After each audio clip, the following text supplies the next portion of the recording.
श्री राधे कृष्ण। आप सभी का अपने YouTube चैनल पर बहुत बहुत स्वागत है। आइए आप आज सुनेंगे कि अधिक मास पुरुषोत्तम मास कथा में 9वें अध्याय की कथा।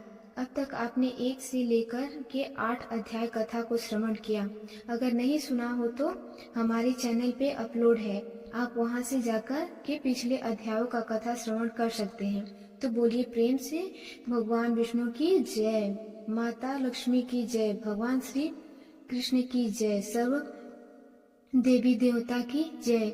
इस प्रकार की कथा को सुनकर सूत जी बोले, तदंतर विस्मय से युक्त नारद मुनि ने मेधावी ऋषि की कन्या का अद्भुत वृतांत पूछा। नारद जी बोले कि हे मुनि, उस तपोवन में मेधावी की कन्या ने बाद में क्या किया और किन मुनि श्रेष्ठ ने उनके साथ विवाह किया। श्री नारायण बोले, अपने पिता को स्मरण करते करते और बराबर शोक करते करते उस घर में कुछ काल समय कन्या का व्यतीत हुआ। युद्ध की तरह भ्रष्ट हुई, हिरणी की तरह घबराई, शून्य घर में रहने वाली दुख रूपी अग्नि से उठी हुई, पाप द्वारा बहते हुए अश्रु नेत्र वाली, जलते हुए हृदय कमलन वाली, दुख से प्रतिक्षण गरम श्वास लेने वाली, अति दीना घिरी हुई सर्पिणी की तरह अपने घर में सरुद्ध अपने दुख को सोचती और दुख से मुक्ति होने के उपाय को न देखती हुई, उस कृषोधरी को उसने शुभ भविष्य की प्रेरणा से सामना देने के लिए उस वन में अपनी इच्छा से ही क्रोधी होकर, जिनको देखने से ही इंद्र भयभीत होते थे, ऐसे जटा से व्याप्त साक्षात शंकर के समान भगवान दुर्वासा ऋषि आए। हे नारद, भगवान कृष्ण ने राजा युधिष्ठिर से कहा कि हे राजेंद्र, वह दुर्वासा आए जिनको कि आपकी माता कुंती ने बलापन में प्रसन्न किया था। तब उन सुपूजित महर्षि ने देवताओं को आकर्षक करने वाली विद्या उन्हें प्रदान की। और हे भोपाल, जिन्होंने सब देवताओं से नमस्कार किए जाने वाले मुझको भी रुक्मिणी के साथ रथ में बैलों की जगह जोता। दुर्वासा को बैठाकर रथ खींचते हुए जब हम दोनों मार्ग चलने लगे, तब चलते चलते मार्ग में अति तीव्र प्यास से तालु सूख गए थे। और जेठ जिस रुक्मिणी की ऐसी जल चाहने वाली रुक्मिणी ने जब मुझे सूचित किया, तब कंधे पर रथ की जोत को रखते हुए चलते चलते ही पांव के अग्रभाग में पृथ्वी को दबाकर रुक्मिणी के प्रेम से वशीभूत मैंने भोगवती नाम की नदी को उत्पन्न किया। तब वही भोगवती ऊपर से बहने लगी। अनंतर उसी के जल से हे महाराज, रुक्मिणी की प्यास को मैंने बुझाया। इस प्रकार रुक्मिणी की प्यास का बुझाना देख उसी क्षण अग्नि की तरह दुर्वासा क्रोध से जलने लगे और प्रलय की अग्नि से समान उठकर दुर्वासा ने श्राप दिया। बोला, बड़ा आश्चर्य है हे कृष्ण, रुक्मिणी तुमको सदा अत्यंत प्रिय है, अतः स्त्री के प्रेम से युक्त तुमने मेरी अवज्ञा कर अपना महत्व दिखलाते हुए इस प्रकार से उसे पानी पिलाया, अतः तुम दोनों का वियोग होगा। इस प्रकार उन्होंने श्राप दे दिया था। हे युधिष्ठिर, वह दुर्वासा मुनि है, साक्षात रुद्र के अंश से उत्पन्न दूसरे काल रुद्र की तरह महर्षि अत्रि के उग्र तप रूप कल्प वृक्ष के दिव्य फल प्रतिपत्ति व्रताओं के सिर के रत्न अनुसुईया भगवती के गर्भ से उत्पन्न अत्यंत मेघा युक्त दुर्वासा नाम के ऋषि, अनेक तीर्थों के जल से भीगी हुई जटा से भूषित सिर वाले साक्षात तपोमूर्ति दुर्वासा ऋषि को पात्र देखकर कन्या ने शोक सागर से निकलकर धैर्य से मुनि के चरणों में प्रार्थना की।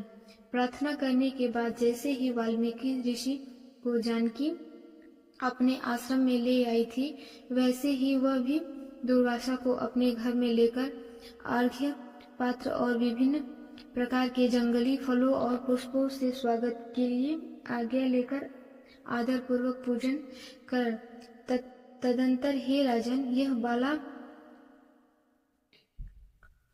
यह बोला कि हे महाभाग, हे अत्रि कुल के सूर्य, आपको प्रणाम है। हे साधु, मेरी जैसी अभागन के घर में आज आपका शुभागमन हुआ है। हे मुनि, आपके आगमन से आज मेरा भाग्योदय हुआ है, अथवा मेरे पिता के पुण्य के प्रवाह से प्रेरित मुझे सांत्वना देने के लिए ही आप मुनि सप्तम आए हैं। आप जैसे महात्माओं के पांव की धूलि जो है वह तीर्थ रूप है, उस धूल का स्पर्श करने वाली मैं अपना जन्म आज सफल कर सकती हूँ। आज मेरा व्रत भी सफल है। आप जैसे पुण्यात्मा के जो मुझे आज दर्शन हुए, अतः आज मेरा उत्पन्न होना और मेरा पुण्य सफल है।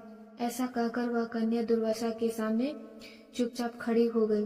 तब भगवान शंकर के अंश से उत्पन्न दुर्वासा मुनि मंद हास्य से युक्त बोले। दुर्वासा बोले, हे दुष्टे, तू बड़े अच्छी है। तूने अपने पिता के कुल को तार दिया है। यह मेधावी ऋषि के तप का फल है, जो उन्हें तेरी जैसी कन्या उनके घर में उत्पन्न हुई। तेरी धर्म में तत्परता जान कैलाश से मैं यहाँ आया हूँ और तेरे घर आकर तेरे द्वार मेरा पूजन हुआ।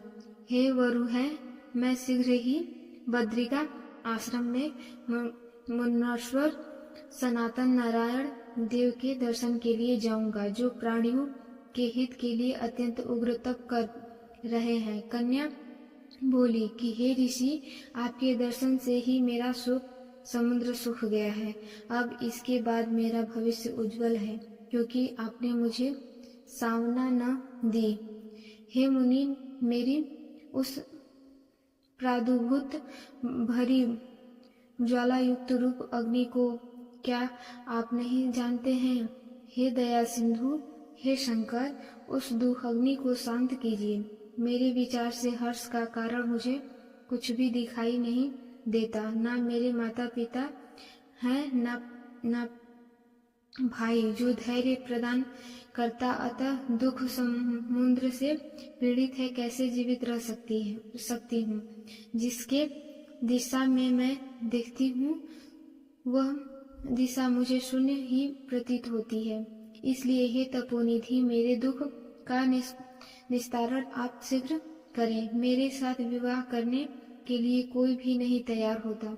इस समय मेरा विवाह न हुआ तो मैं फिर वृषली सद्रा हो जाऊंगी। यह मुझे बड़ा भय है। इसी भय से ना मुझे निद्रा आती है और ना भोजन में मेरी रुचि होती है। हे ब्राह्मण, अब मैं शीघ्र ही मरने वाली हूँ, यह मेरा इस समय निश्चय है। ऐसा कहकर आंसू बहाती हुई कन्या दुर्वासा ऋषि के सामने चुप हो गई। तब दुर्वासा ऋषि कन्या का दुख दूर करने का उपाय सोचने लगे। श्री नारायण बोले, इस प्रकार मुनि कन्या के वचन सुनकर और इसका अभिप्राय समझकर बड़े क्रोधी मुनिराज दुर्वासा ने उस कन्या का कुछ हित विचारपूर्ण कृपा से उसे देखकर सारभत उपाय बतलाया। इस प्रकार से ऋषि बृह नारदी पुरुषोत्तम मास महात्मा कथा में 9वें अध्याय की कथा पूर्ण हुई। तो बोलिए प्रेम से भगवान विष्णु की जय, माता लक्ष्मी की जय, राधा कृष्ण की जय, पुरुषोत्तम भगवान की जय, सर्व देवी देवता की जय। तो आशा करती हूँ कि यह कथा आपको अच्छा लगा होगा। इसके आगे की कथा जो कि आप अगले अध्याय में सुनेंगे। इसी प्रकार से ज्ञानवर्धक जानकारी प्राप्त करने के लिए, कथा पूजन विधि आदि के बारे में जानकारी प्राप्त करने के लिए हमारे चैनल पे अगर आप नए हैं तो चैनल को लाल बटन दबाकर के सब्सक्राइब करें। साथ में बेल आइकन घंटी को दबाएं ताकि मेरी वीडियो का नोटिफिकेशन आपको समय समय से मिलता रहे। वीडियो को लाइक करें, शेयर करें। खुशी रहें और स्वस्थ रहें। जय श्री राधे कृष्ण। धन्यवाद।